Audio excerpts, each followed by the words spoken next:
ദീർഘകാലം പ്രവാസി വിഷയങ്ങളിൽ ഇടപെട്ടുകൊണ്ട് നോർക്ക റൂട്ട്സിൻ്റെ ഭാഗമാവുകയും ഇപ്പോൾ നോർക്ക റൂട്ട്സിൻ്റെ CEO പദവിയിലേക്ക് ഉയർത്തപ്പെടുകയും ചെയ്ത ശ്രീ അജിത് കൊള്ളശ്ശേരിയാണ് ഇന്ന് പ്രവാസ ലോകത്തിൽ നമ്മുടെ അതിഥിയായി എത്തിയിരിക്കുന്നത്.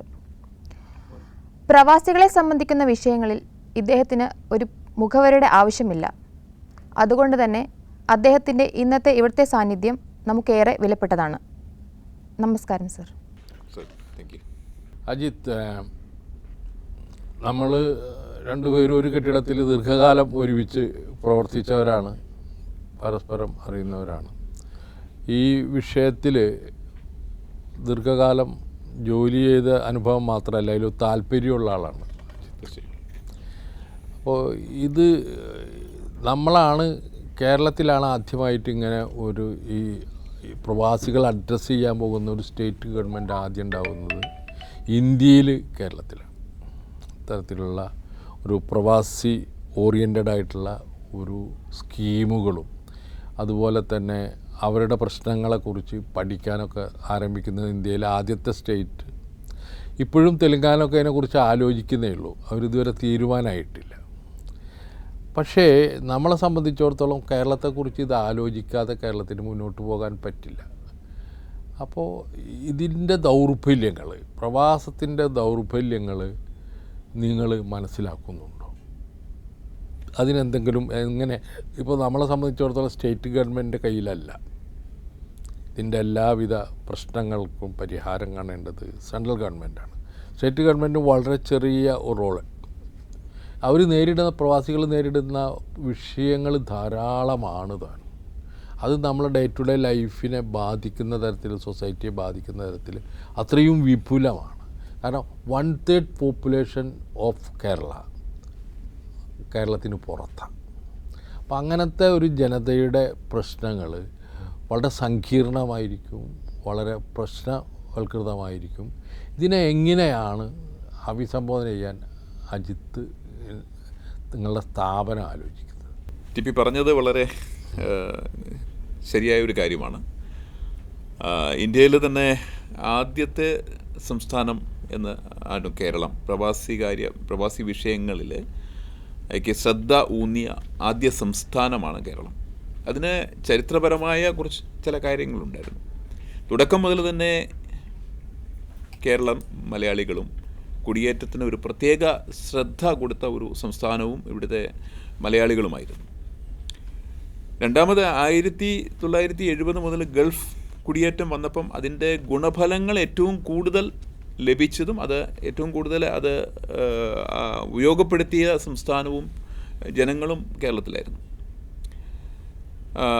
അതോടൊപ്പം കേരളത്തിൻ്റെ സാമ്പത്തിക, സാമൂഹിക, സാംസ്കാരിക തലങ്ങളിലൊക്കെ കുടിയേറ്റത്തിൻ്റെ പോസിറ്റീവ് എഫക്ട്സ് നമുക്ക് ദർശിക്കാവുന്നതാണ്. അത് അതിനെ ബാലൻസ് ചെയ്യുന്നുണ്ട്. അപ്പം ഈ ഒരു സാഹചര്യത്തിൽ കേരളം അതിന് വളരെ മുമ്പേ ചിന്തിച്ചു. മറ്റ് സംസ്ഥാനങ്ങൾ ചിന്തിക്കുന്നതിനേക്കാൾ മുൻപേ ഈ കാര്യത്തിൽ ചിന്തിച്ചു. അതിൻ്റെ പോസിറ്റീവായ കുടിയേറ്റം പ്രോത്സാഹിപ്പിക്കണം. കേരളത്തെ സംബന്ധിച്ചിടത്തോളം അത് ഒരു ബാലൻസിങ് ആക്റ്റാണ് കുടിയേറ്റമെന്ന് ഞാൻ പറയും. കാരണം ഒരു പരിധിവരെ കേരളത്തിലെ തൊഴിലില്ലായ്മയ്ക്കും ഒരു പരിധിവരെ കേരളത്തിൻ്റെ സാമ്പത്തിക ഭദ്രതയ്ക്കും ഫിനാൻഷ്യൽ സ്റ്റെബിലിറ്റിക്കുമൊക്കെ കുടിയേറ്റം സഹായകരമായിരുന്നു. അതുകൊണ്ട് തന്നെ കേരളം കുടിയേറ്റത്തെ പ്രോത്സാഹിപ്പിച്ചിരുന്നു. കൂടുതൽ പേരെ, കാരണം 90കളുടെ തുടക്കത്തിൽ നോർക്ക ഫോം ചെയ്യുന്നത് വരെ കുടിയേറ്റം ഒരു വോളണ്ടറി ആക്ടിവിറ്റി ആയിരുന്നു. അപ്പോൾ അതിലേക്ക് പരിശോധിക്കാനും കുടിയേറുന്ന വ്യക്തികളുടെ അവകാശങ്ങളുടെ സംരക്ഷണം അത് ഒരു സംസ്ഥാനത്തിൻ്റെ ചുമതലയാണ്, ഒരു സ്റ്റേറ്റിൻ്റെ ചുമതലയാണ്, അതിൻ്റെ ജനങ്ങളുടെ ചുമതലയാണ് എന്നുള്ളൊരു തിരിച്ചറിവിലാണ് നോർക്ക എന്ന് പറയുന്ന ഒരു സങ്കല്പം വരുന്നത്. കുടിയേറ്റത്തിന് പോസിറ്റീവായുള്ള എഫക്ട്സ് മാത്രമല്ല, നെഗറ്റീവ്സും ഉണ്ടാവും. കാരണം കുടിയേറ്റത്തിൻ്റെ പോസിറ്റീവ് എഫക്റ്റിനെയും അതിൻ്റെ ചാലഞ്ചസിനെയും കൂടെ ബാലൻസ് ചെയ്തുകൊണ്ടുള്ള ഒരു സമഗ്ര മൈഗ്രേഷൻ മാനേജ്മെൻറ്റിനും കൂടിയാണ് നോർക്ക എന്ന് പറഞ്ഞൊരു കോൺസെപ്റ്റ് കൊണ്ടുവന്നത്. അവിടെ ഒരു മൈഗ്രേഷൻ മാനേജ്മെൻ്റ് ഉണ്ട്. കുടിയേറ്റത്തിൻ്റെ വേറൊരു പ്രശ്നം എന്ന് പറഞ്ഞാൽ അതൊരു ഹോമോജീനിയസ് പാറ്റേൺ അല്ല കുടിയേറ്റം മുന്നോട്ട് പോകുന്നത്. അത് എപ്പോഴും ചേഞ്ചിങ്, അതിൻ്റെ ലാൻഡ്സ്കേപ്പ് എപ്പോഴും മാറിക്കൊണ്ടിരിക്കുകയാണ്. നമ്മൾ കേരളത്തിൻ്റെ കുടിയേറ്റം തന്നെ നമ്മൾ പരിശോധിക്കുകയാണെങ്കിൽ അത് നമുക്ക് കാണാവുന്നതാണ്. 40കളുടെ തുടക്കത്തിൽ അല്ലെങ്കിൽ സ്വാതന്ത്ര്യത്തിന് മുമ്പ് മലയിലേക്കും മ്യാൻമാറിലേക്കും സിലോണിലേക്കും സിംഗപ്പൂരിലേക്കൊക്കെ പോയ മലയാളികൾ പിന്നീട് 50കൾ മുതൽ ഗൾഫുകളിലേക്ക് ഗൾഫ് രാജ്യങ്ങളിൽ വന്നു. 70കളിലൂടെ ഗൾഫ് സ്വതന്ത്ര രാജ്യങ്ങളായപ്പം ഗൾഫിലേക്ക് ഉണ്ടായ ആ ഒരു ഇൻഫ്രാസ്ട്രക്ചർ ഡെവലപ്മെൻ്റ് ഉണ്ടായ ആ ഒരു ഗ്യാപ്പിലേക്ക് ഒരുപാട് മലയാളികൾ യാത്ര ചെയ്തു. പിന്നീട് നമ്മളെ അത് സ്കിൽഡ് മൈഗ്രേഷനിലേക്ക് മൂവ് ചെയ്യുന്നത് നമ്മൾ കണ്ടു. 90കളുടെ തുടക്കത്തിലൂടെ സ്കിൽഡ് മൈഗ്രൻസിൻ്റെ മൂവ്മെൻറ്റ് കണ്ടു. 2000ലേക്ക് ശേഷം 2000-ന് ശേഷം കഴിഞ്ഞ 20 വർഷത്തിനിടയ്ക്ക് അത് വളരെ റാപ്പിഡായിട്ട് കേരളത്തിൻ്റെ മൈഗ്രേഷൻ ലാൻഡ്സ്കേപ്പ് ചേഞ്ച് ചെയ്തുകൊണ്ട് കഴിഞ്ഞ ദശകത്തിൽ നമ്മൾ കണ്ടു കുട്ടികളുടെ അല്ലെങ്കിൽ സ്റ്റുഡൻറ്റ് മൈഗ്രേഷനിലേക്ക് നമ്മൾ മൂവ് ചെയ്തു. അപ്പോൾ മൈഗ്രേഷൻ ഇങ്ങനെ മാറിക്കൊണ്ടിരിക്കുകയാണ്. അപ്പോൾ അതനുസരിച്ചുള്ള ഒരു മാറ്റം കേരളത്തിൻ്റെ മൈഗ്രേഷൻ മാനേജ്മെൻറ്റിലും വന്നുകൊണ്ടിരിക്കുന്നുണ്ട്. അതനുസരിച്ചുള്ള കാര്യങ്ങൾ ചെയ്യുന്നുണ്ട്. നോർക്കയെ സംബന്ധിച്ചുള്ള എനിക്കൊരു കാര്യം കൂടെ പറയാനുണ്ട്. നോർക്ക ഒരു 100% ഇവോൾവ്ഡ് എൻറ്റിറ്റിയാണ്, ഒരു നീഡ് ബേസ്ഡ് എൻറ്റിറ്റിയാണ്. പല പദ്ധതികളും എവിഡൻസ് ബേസ്ഡ് ആണ്. നോർക്ക ഇവോൾവ് ചെയ്ത ഒരു കാലഘട്ടത്തിൽ നമ്മളുടെ കുടിയേറ്റം തൊഴിൽ കുടിയേറ്റം മൈഗ്രേഷൻ്റെ 90-95% ഗൾഫിലേക്കായിരുന്നു. അതുകൊണ്ട് തന്നെ ഗൾഫിലേക്ക് കുടിയേറിയ മലയാളികളുടെ അവകാശങ്ങൾ, അവരുടെ പ്രശ്നങ്ങൾ അത് അഡ്രസ്സ് ചെയ്യുന്നതിന് വേണ്ടിയിട്ടുള്ള ഒരു സ്ഥാപനം എൻറ്റിറ്റി ആയിട്ടാണ് നോർക്ക 90കളിൽ സ്റ്റാർട്ട് ചെയ്തത്. പക്ഷേ ഈ നൂറ്റാണ്ടിലേക്ക് വന്നപ്പം അത് റാപ്പിഡായിട്ട് ഞാൻ പറഞ്ഞു റാപ്പിഡായിട്ടുള്ള ചേഞ്ച് ചെയ്തു. അതിൻ്റെ മൈഗ്രേഷൻ ലാൻഡ്സ്കേപ്പ് അങ്ങ് എക്സ്പാൻഡ് ചെയ്തപ്പം കുടിയേറ്റത്തിൻ്റെ പുതിയ ഭാവങ്ങൾ വന്നപ്പം അതിനെ കൂടി അഡ്രസ്സ് ചെയ്യുന്ന രീതിയിൽ നോർക്കയിൽ മാറ്റങ്ങളും നോർക്കയുടെ പദ്ധതികളിലും പ്രവർത്തനങ്ങളിലുമൊക്കെ മാറ്റങ്ങൾ വന്നുകൊണ്ടിരിക്കുകയാണ്. അതുകൊണ്ട് ഞാനത് പറയുന്നത് ഇങ്ങനെയാണ്, കുടിയേറ്റത്തിൻ്റെ സാധ്യതകൾ ഉപയോഗപ്പെടുത്തുന്നതോടൊപ്പം തന്നെ കുടിയേറ്റത്തിൻ്റെ ചാലഞ്ചസിനെയും കൂടെ ചേർത്ത് കൊണ്ടുള്ള സമഗ്രമായ ഹോളിസ്റ്റിക് ആയിട്ടുള്ള ഒരു മൈഗ്രേഷൻ മാനേജ്മെൻറ്റിന് ആണ് ഇപ്പം നോർക്ക പ്രവർത്തിക്കുന്നത്, അതെങ്ങനെ ശ്രമിച്ചുകൊണ്ടിരിക്കുന്നത്. കേരളീയ സമൂഹം അത് ഭരണകൂട അടക്കമുള്ള നമ്മളുടെ ഇൻ്റലക്ച്വൽസ്, നമ്മളുടെ മറ്റ് ഇൻഫ്രാസ്ട്രക്ചറിലുള്ള സൊസൈറ്റീസ്, ഇവർ എങ്ങനെയാണ് പ്രവാസത്തെ കാണുന്നത്? അല്ല, ഈ പ്രവാസത്തെ വളരെയധികം പോസിറ്റീവായിട്ടാണ് ഭരണകൂടവും കേരള സമൂഹവും കാണുന്നത്. അതിൻ്റെ ഒരു കാരണം പ്രവാസത്തിൻ്റെ സിഗ്നേച്ചർ അല്ലെങ്കിൽ അതിൻ്റെ ആ ഒരു പ്രഭാവം കേരളത്തിൻ്റെ സ്പർശിക്കാത്ത തലങ്ങളൊന്നുമില്ല. അത് അൺഓർഗനൈസ്ഡ് സെക്ടർ മുതൽ സർക്കാർ തലം വരെ അത് കുടിയേറ്റത്തിൻ്റെ പ്രഭാവം നമുക്ക് കാണാം. പക്ഷേ ഇതിൻ്റെ പ്രശ്നം എന്താ വെച്ചാൽ അടിസ്ഥാനപരമായിട്ട് ഈ നമ്മളുടെ സമ്പദ് വ്യവസ്ഥയുടെ നട്ടെല്ലാണ് ഈ വിഭാഗം എന്നുള്ള കാര്യം പലപ്പോഴും മറന്നു പോകുന്നു. കേരളം നിലനിൽക്കുന്നത് ഈ വിഭാഗത്തിൻ്റെ കോൺട്രിബ്യൂഷൻ കൊണ്ടാണ്. ഞാൻ പറഞ്ഞുതരാം, സൂറത്തിൽ പ്ലേഗ് വന്നപ്പോൾ 3 ദിവസം നമ്മളെ ഫ്ലൈറ്റുകൾ ഗൾഫിലേക്ക് പോയില്ല. നമ്മൾ അങ്ങാടികൾ മുഴുവൻ നിശ്ചലമായ ഒരു ദിവസങ്ങളായിരുന്നു അത്. കാരണം നമ്മളുടെ സാമ്പത്തിക വ്യവഹാരങ്ങളുടെ പ്രധാന അടിസ്ഥാനം തന്നെ ഈ പശ്ചിമേഷ്യയിലെ പ്രത്യേകിച്ച് ഗൾഫ് ക്രൂഷ്യൽ സ്റ്റേറ്റ്സ് എന്നൊക്കെ പറയുന്ന അല്ലെങ്കിൽ അറേബ്യൻ ഗൾഫ് എന്നൊക്കെ പറയുന്ന രാജ്യങ്ങളുമായിട്ടുള്ള ക്രയവിക്രയങ്ങളിലാണ് എന്നുള്ളതാണ്. നമ്മളെ ആളുകൾ കണക്കാക്കുന്ന പ്രധാന സോഴ്സ് നമ്മൾ ഈ NRI ബാങ്കിലൂടെ വരുന്നത്. അത് മാത്രമല്ല, നിങ്ങൾ കണക്കാക്കുന്നത് ഈ വരുന്ന ബാങ്കിലൂടെയുള്ള അതിൻ്റെ ഇരട്ടി പൈസ മറ്റു വഴികളിലൂടെ കേരളത്തിലെത്തുന്നുണ്ട്. അതൊരിക്കലും ഇവിടുത്തെ ആരും അംഗീകരിക്കാൻ തയ്യാറില്ലാത്തതാണ്. സ്വർണമായിട്ട്, വസ്ത്രങ്ങളായിട്ട്, പെർഫ്യൂമായിട്ട്, മറ്റ് പല ഭക്ഷ്യവസ്തുക്കളായിട്ട്, അങ്ങനെ പല രീതിയിൽ വരുന്ന സാധനങ്ങൾക്ക് യാതൊരു കണക്കും. പിന്നെ നിങ്ങൾ ഇപ്പോഴും വിശ്വസിക്കുന്ന ഉണ്ടിയൊന്നും ഇല്ലാന്നാണ്. ഉണ്ടി നല്ലോണം ഉണ്ട് കേരളത്തിൽ. ഒരു കാലത്ത് 90% പൈസ 70കളിൽ വന്നിരുന്നത് ഈ ഹുണ്ടി എന്ന് പറയുന്ന ഇതിലൂടെയാണ്. മനസ്സിലായില്ലേ? അതിന് വേറെ എന്തൊരു വാക്കുണ്ടല്ലോ, എന്താ പറയുക, ബ്ലാക്ക് മണി എന്ന് പറഞ്ഞാൽ അങ്ങനെയാണോ? 90% കേരളത്തിലെ 70-ലുണ്ടായ സാമ്പത്തികമായിട്ടുള്ള എല്ലാ ഇൻവെസ്റ്റ്മെൻറ്റും ബ്ലാക്ക് മണിയാണ്. അതൊക്കെ ഇപ്പോൾ പറഞ്ഞാൽ വലിയ ബുദ്ധിമുട്ടാണ്. 90% മണിയും, കാരണം അന്ന് ബാങ്കുകളില്ല ഗൾഫിൽ. അതാണ് പ്രധാന കാരണം. ബാങ്കുകളിലൂടെ അയക്കുന്ന ഒരാളെ ഞാൻ അവിടെ ഉണ്ടായിരുന്ന ആളാണ്. സാധാരണ പീഡികളിൽ ആളുകൾ പൈസ വാങ്ങിച്ചിട്ട് നാട്ടിലേക്ക് അയക്കും. പീഡിയെ തുറന്ന് വെച്ചിരിക്കുക, അവിടെ ചെന്നിട്ട് പറഞ്ഞാൽ മതി, അവിടെ ഒരാളിരിക്കുന്നുണ്ടാവും, നമ്മൾ അഡ്രസ്സ് എഴുതി കൊടുക്കുക, ആ പൈസയും കൊടുക്കുക, ദർഹവും കൊടുത്താൽ പിറ്റേ ദിവസം നിങ്ങളുടെ വീട്ടിലെത്തിയിട്ടുണ്ടാവുക പൈസ. ഇത്രയും ഫാസ്റ്റായിട്ടുള്ളൊരിത് ഹവാല എന്ന് പറയുന്നത്, ഫാസ്റ്റായിട്ടുള്ള ഒരു മണി ട്രാൻസാക്ഷൻ ഞാൻ ലോകത്തിൽ കണ്ടിട്ടില്ല. അപ്പോൾ അത് 90% ആയിരുന്നു കേരളത്തിൽ. പിന്നീട് 80-കളൊക്കെ ആകുമ്പോൾ മെല്ലെ മെല്ലെ ബാങ്കുകൾ വരാൻ തുടങ്ങി, ഇതൊക്കെ വന്നു. ഞാൻ പറഞ്ഞു 2000-ന് ശേഷം 21-ാം നൂറ്റാണ്ടിലും സൗദി അറേബ്യയിലൊക്കെ ലേബർ ക്യാമ്പുകളിൽ ഹവാല സർവ്വസാധാരണമായിരുന്നു. അപ്പോൾ നമ്മളുടെ ഈ കേരളത്തിലേക്ക് വരുന്ന ഇൻകം എന്ന് പറയുന്നത് ബാങ്കിലൂടെയുള്ള മാത്രമായിട്ട് കണക്കാക്കരുത്. അപ്പോൾ ഞാൻ പറഞ്ഞുകൊണ്ട് തന്നെ വളരെ സങ്കീർണമായിട്ടുള്ള ഒരു സമ്പദ്ഘടനയും അതിനോടനുബന്ധിച്ച് വരുന്ന പ്രശ്നത്തെയും ഗാഢമായിട്ട് പഠിക്കാനൊന്നും നമ്മൾ ഉദ്യോഗസ്ഥന്മാർ തയ്യാറില്ല. ഒരു CDS ആണ് ആകെ പഠിക്കുന്നത്. അതൊന്നും മുഴുവൻ ശരിയാണെന്ന അഭിപ്രായം എനിക്കില്ലേനു. Your opinion? ഇന്ത്യയിൽ, കേരളത്തിലെ മാത്രമല്ല, ഇന്ത്യയിൽ മൊത്തമായിട്ട് കുടിയേറ്റ പഠന രംഗത്ത് അല്ലെങ്കിൽ കുടിയേറ്റത്തെ നമ്മൾ കാണുമ്പോൾ ഒരു വലിയ പോരായ്മ എന്ന് പറയുന്നത് കൃത്യമായ വിവരശേഖരണം ഇല്ലായ്മയാണ്. നേരത്തെ പറഞ്ഞു CDSനെ സംബന്ധിച്ചോളം, കേരളത്തിനെ സംബന്ധിച്ചോളം CDSൻ്റെ ചില സർവേകൾ അല്ലെങ്കിൽ അപ്പം ഈ കൃത്യമായ വിവരശേഖരണവും അതിൻ്റെ വേർതിരിവും ഉണ്ടായെങ്കിൽ മാത്രമേ കുടിയേറ്റത്തിൻ്റെ സമഗ്രമായ ഫലങ്ങളെക്കുറിച്ചോ അതിൻ്റെ കൃത്യമായ എഫക്റ്റിനെ കുറിച്ചോ ഭരണകൂടവും ബ്യൂറോക്രസിയും മനസ്സിലാക്കുകയുള്ളൂ. അപ്പം ശരിയായ രീതിയിൽ മനസ്സിലാക്കണമെങ്കിൽ കൃത്യമായ വിവരശേഖരണം, ഡേറ്റ കളക്ഷൻ ഉണ്ടാണ്. പക്ഷേ അതിനുള്ള ചാനൽസ് ഇന്നും ഇല്ല എന്നുള്ളതാണ് അതിൻ്റെ ഏറ്റവും ദുഃഖകരമായ കാര്യം.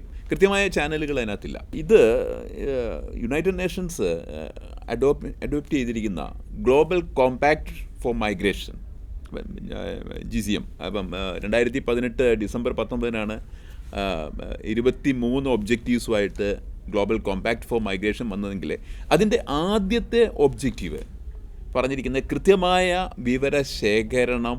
എല്ലാ രാജ്യങ്ങളും വിവരശേഖരണം മാത്രമല്ല, ശേഖരിച്ച വിവരങ്ങളുടെ കൃത്യമായ ഡിസഗ്രിഗേഷൻ കൂടെ വേണം. അപ്പം ഇത് എല്ലാ രാജ്യങ്ങളും ചെയ്യണം. ഇത് ഏത് മൈഗ്രേഷൻ, ഊർജ്ജസ്വലമായ കുടിയേറ്റം നടക്കുന്ന രാജ്യങ്ങളും പ്രദേശങ്ങളും ഒക്കെ അത് ചെയ്തെങ്കിൽ മാത്രമേ മൈഗ്രേഷൻ മൈഗ്രേഷൻ്റെ എഫക്ട്സിനെ കുറിച്ചും അതിൻ്റെ ചാലഞ്ചസിനെ കുറിച്ചും ഭരണകർത്താക്കളും ഉദ്യോഗസ്ഥ ബൃന്ദവും ഒക്കെ മനസ്സിലാക്കുകയുള്ളൂ.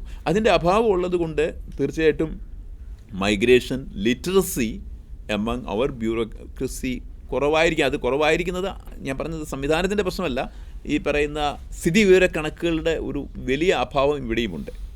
ഇനി രണ്ടാമത് 80-കളുടെ അല്ലെങ്കിൽ 90-കളുടെ തുടക്കത്തിൽ ഈ മണി സെൻഡിങ്ങിനൊരു കൾച്ചർ നമുക്കിടയിൽ ഇല്ലാത്തതുകൊണ്ട് അത് വളരെ എഫക്റ്റീവായിട്ട് പാരലൽ സമാന്തര സംവിധാനങ്ങൾ വളരെ ഭംഗിയായിട്ട് വർക്ക് ചെയ്തു. പക്ഷേ ഈ പുതിയ UN ഗ്ലോബൽ കോമ്പാക്ട് ഫോർ മൈഗ്രേഷനിലെ ഒരു ഒബ്ജക്റ്റീവ് പ്രത്യേകിച്ച് ബ്ലൂ കോളേഡ് വർക്കേഴ്സ്, അതിൽ താഴെയുള്ള വർക്കേഴ്സിൻ്റെ ഇടയിൽ ഈ ഫിനാൻഷ്യൽ ട്രാൻസാക്ഷൻ, എസ്പെഷ്യലി മണി സെൻഡിങ്, ഇതിൻ്റെ അവയർനെസ് കൂട്ടണമെന്നുള്ള ഒരു ഒബ്ജക്റ്റീവ്സ് കൂടി ലോകരാജ്യങ്ങളോട് പറഞ്ഞിട്ടുണ്ട്.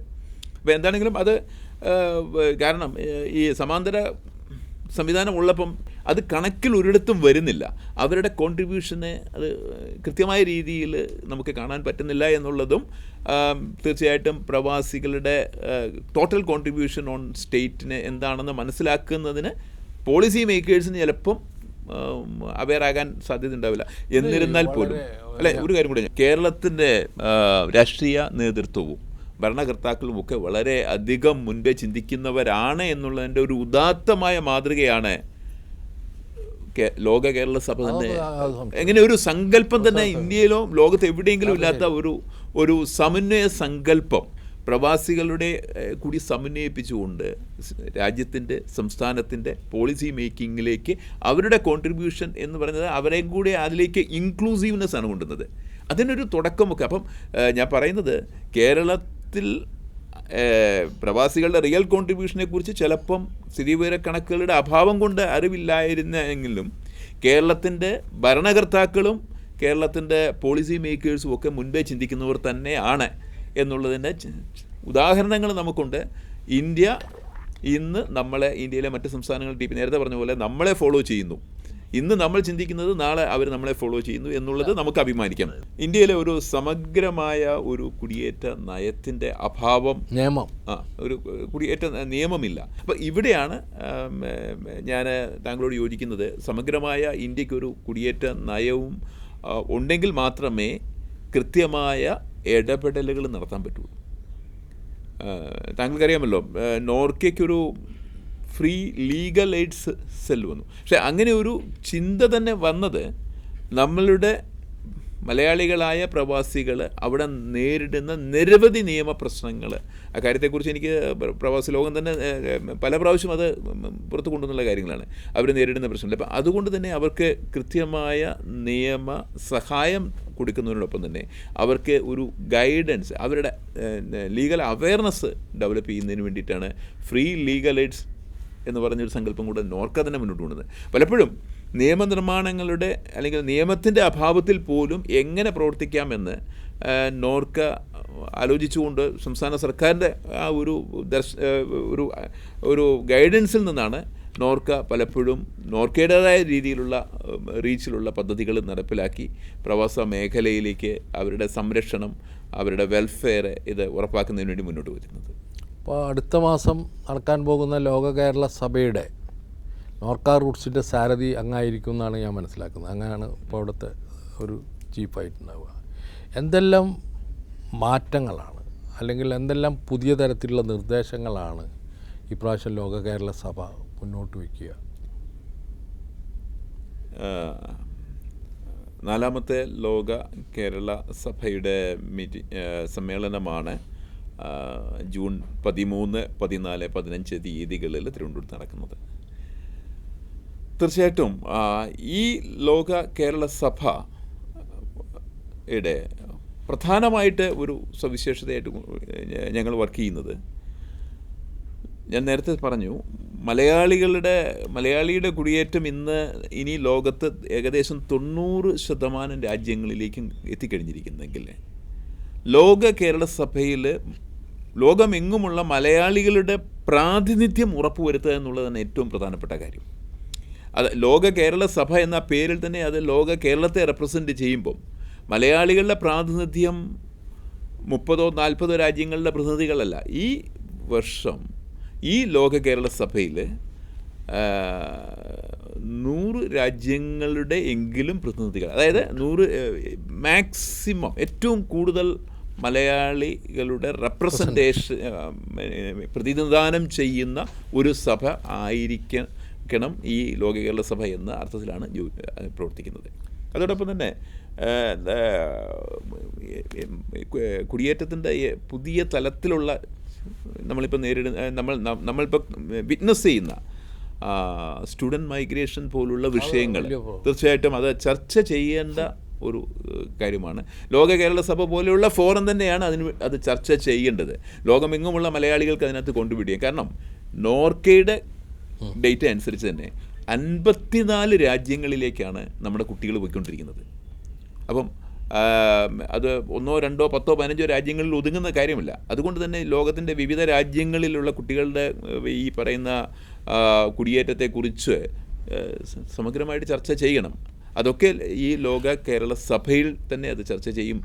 ഞാൻ സ്റ്റുഡൻസ് മൈഗ്രേഷൻ അടക്കം പ്രോത്സാഹിപ്പിക്കുന്നതാണ്. ക്വാളിറ്റേറ്റീവായുള്ള എല്ലാ മൈഗ്രേഷനെയും മലയാളി പ്രോത്സാഹിപ്പിക്കണം. ലോകത്തെമ്പാടുമുള്ള ആ സമൂഹമായിട്ട് മലയാളി മാറണമെന്നുള്ളതാണ്. ലോക കേരള സഭ അത്തരത്തിലുള്ളൊരു ആശയം മുന്നോട്ട് വയ്ക്കുക തികച്ചും സ്വാഗതാർഹമാണ്. കേരളത്തിൻ്റെ ഭാവിയിലേക്കുള്ള ഏറ്റവും വലിയ ചൂണ്ടുപലയാണ് ലോക കേരള സഭ എന്നാണ് എനിക്ക് തോന്നുന്നത്. അത് എല്ലാ അർത്ഥത്തിലും വലിയ തോതിലുള്ള ഒരു സംരംഭമായിട്ട് മാറാൻ പോകുന്നു എന്നുള്ളതാണ്. ആയത്തിലൊക്കെ ചെറിയ ചെറിയ ബുദ്ധിമുട്ടുകളൊക്കെ ഉണ്ടാവും, ഇത് മനസ്സിലാകാത്തവരുണ്ടാവും. ഇത് മനസ്സിലാകുന്ന അവിടെ വരുന്ന ആളുകളിൽ പകുതി പേർക്കെങ്കിലും ഇതിൻ്റെ ലക്ഷ്യം മുഴുവൻ മനസ്സിലായിട്ടുണ്ടോ എന്ന് എനിക്ക് സംശയമാണ്.